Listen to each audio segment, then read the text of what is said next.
আসসালামু আলাইকুম নমস্কাৰ বন্ধু বান্ধৱীসকল কমৰুন্স ৰেচিপি নতুন আন এটি ভিডিঅ'লৈ আপোনালোক সকলোকে পুনৰবাৰ স্বাগতম জনাইছোঁ। আজি মই তেল পিঠাৰ ৰেচিপি লৈ আহিছোঁ। আশা কৰোঁ চাই সকলোৱে ভাল পাব।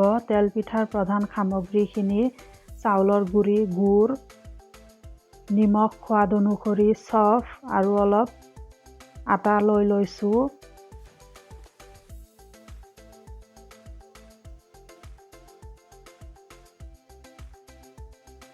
প্ৰথমে মই আটাখিনি চাউলৰ গুড়িৰ সৈতে মিহলাই ল'ম।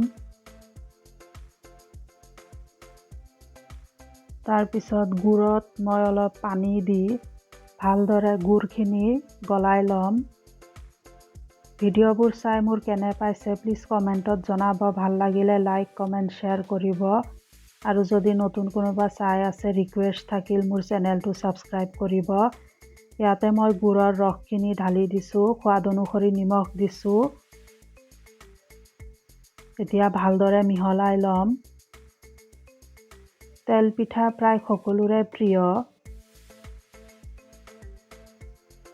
আৰু খুবেই সহজতে বনাব পৰা এটা ৰেচিপি। বিহুত তেল পিঠা নহ'লে যেন কিবা আধৰুৱা যেন লাগে।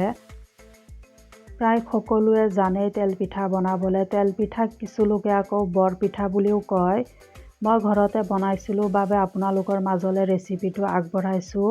এতিয়া ইয়াতে মই এচামুচ জোখৰ চফ দি দিছোঁ। চফ দি দিলে খুবেই সুন্দৰ এটা ফ্লেভাৰ আহে তেল পিঠাৰ। অলপ অলপ পানী দি ভালদৰে মিহলাই ল'ব। মোৰ ফেচবুক পেজত কমৰুন্স ৰেচিপি চেনেলটো প্লিজ ফ'ল' কৰি দিব। মোৰ বেটাৰটো ৰেডি হৈ গৈছে। এতিয়া প্ৰায় আধা ঘণ্টামান এনেদৰে ৰাখি দিম। আধা ঘণ্টাৰ পিছত এতিয়া ভালদৰে মিহলাই লৈছোঁ। পিঠা বনাবলৈ একেবাৰে ৰেডি হৈ গৈছে। এতিয়া কেৰাহীত মই তেল দি দিম জোখমতে।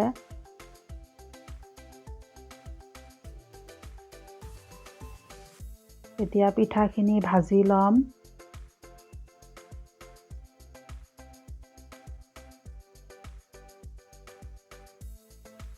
পিঠাখিনি অলপ ৰঙচুৱাকৈ ভাজিলে খাবলৈ খুবেই ভাল হয়।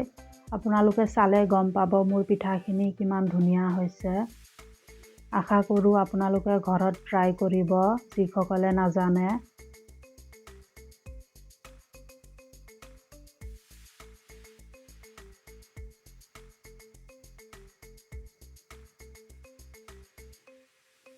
ভিডিঅ'টো চাই কেনে পাইছে প্লিজ কমেণ্টত জনাব। আজিলৈ আহিছোঁ, ধন্যবাদ।